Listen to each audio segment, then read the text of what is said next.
जिसे लेकर हमारे पैनल में जाने माने डॉक्टर समीर भाटी जो हमें रेबीज के जो भी समस्याएं होती हैं उनके बारे में तमाम जो है जानकारी देंगे। तो ऐसे में प्राथमिक उपचार डॉक्टर समीर क्या होना चाहिए? बिल्कुल बिल्कुल। देखिए, जैसे हम आज बात कर रहे हैं रेबीज के ऊपर और अभी इसी महीने के अंदर भी वर्ल्ड रेबीज डे भी है, तो रेबीज पे जितना ज्यादा हम अवेयरनेस फैलाएं, और जब अवेयरनेस की बात करते हैं तो इसमें कुछ चीजें बहुत ज्यादा जरूरी है, क्योंकि अवेयरनेस का मतलब प्रिवेंशन के बारे में जितना हम बता पाएं। देखिए, इसमें वैक्सीन तो डेफिनेटली टीका अवेलेबल है जो पहले से लग रहा है। सबसे पहला इसमें चरण आ जाता है फर्स्ट एड का, कि फर्स्ट एड में आपको क्या क्या किन किन बातों का ध्यान रखना है। जैसे डॉग बाइट होती है, क्योंकि ज्यादातर रेबीज का अगर 97% केसेस हम देखें तो वो डॉग बाइट से होती है और वही ज्यादा कॉमन है। जब भी डॉग बाइट होती है, आपको कुत्ता काटता है जिस भी जगह पे, तो उस जगह को आप अच्छे से पहले फ्रेश फ्लोइंग वाटर से, मतलब नलके के नीचे 15 मिनट तक, घड़ी में देखिए 10 से 15 मिनट आपको उसको अच्छे से धोना है, पहला स्टेप, ताकि आप उस वायरस को रिमूवल करने वाला स्टेज। फिर उसके बाद आपको पानी, साबुन का पानी, साबुन से उसको झाग बना के और उसको फिर आपको फिर दोबारा से ठीक तरीके से वॉश करना है, ताकि आप वायरस को किसी हद तक इनएक्टिवेट कर पाए। और उसके बाद आपको उस पर एंटीसेप्टिक लोशन लगा के आपको डॉक्टर के पास पहुंचना है, जहां पर उसके टीका लगाया जाएगा। एक लोगों के अंदर मिथ है कि भाई आजकल वो पेट के अंदर टीका लगाया जाता है, जबकि ऐसा नहीं है। आमतौर पे बिल्कुल नॉर्मल आपकी जैसी वैक्सीन लगती है उसी तरह की लगती है, जिसमें 2 तरह के टीके लगते हैं।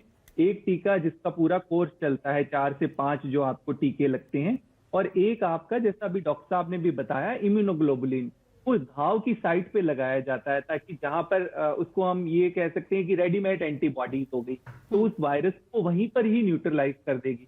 तो इन चीजों को आप देख लीजिए, और ये जरूर देख लीजिए कि आपका कैटेगरी 2 या 3 का किस तरह का आपका बाइट हुआ है। एक कैटेगरी 2 का बाइट की मतलब हल्के फुल्के माइनर स्क्रैचेस आए, उसको भी आपको इग्नोर नहीं करना। आमतौर पे लोगों को लगता है कि डॉग ने काटा है, अच्छे से ब्लड आ रहा है, तो आपको नहीं, अगर आपको स्क्रैच भी किया है उसने, पंजे से भी आपको स्क्रैचेस है, फिर भी आपकी वैक्सीन लगेगी, उसको भी इसी तरह से आपको वॉश करना है। तो इन बातों का आपको विशेष तौर पे ध्यान रखना है। और सबसे ज्यादा जरूरी है इसके अंदर, जब प्रिवेंशन की बात करते हैं तो आपको, आप अगर पेट डॉग है आपके पास, तो उसको भी इम्यूनाइज कराना अपने। यही मेरा सवाल होने जा रहा था डॉक्टर समीर, यही मैं सवाल करने जा रही थी कि जो दर्शक ये प्रोग्राम देख रहे हैं, जाहिर तौर पर बहुत सारे लोगों के घर में पेट डॉग होंगे, बिल्लियां होंगी, उनको क्या सावधानी बरतने की जरूरत है? क्योंकि जिस तरीके से घटनाएं सामने आई हैं, ऐसे में जाहिर तौर पर सभी लोग डर गए हैं कि कहीं एक खरोच उनको रेबीज तो नहीं दे देगा। तो ऐसे में जिनके घरों में पेट डॉग्स हैं, बिल्लियां हैं या बाकी जानवर हैं,